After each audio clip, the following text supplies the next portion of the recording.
На настанот насловен Живи библиотеки, Младинскиот културен центар од Битола стави акцент на младинската невработеност. Читатели се млади невработени до 30 години, а книги се личности кои имаат интересни животни приказни и искуства, успешни во својата професија, кои можат да дадат идеја и инспирација за патот до вработување. Основната цел е младите да добијат инспирација, мотивација, нови контакти, нови сознанија, како да градат својата кариера и како полесно да најдат вработување.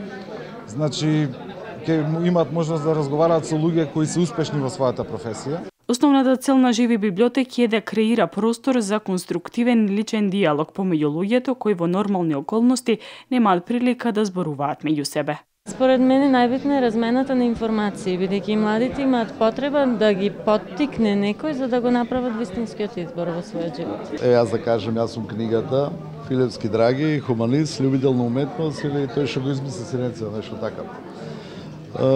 Па се надевам дека во овие 25 години мој работење, со моето искуство, со моите идеи ќе помогнам на некои од овие млади луѓе. Се зависи од прашањата кои бидат поставени. Во Живи библиотеки беа вклучени повеќе личности кои имаат успешна бизнис приказна.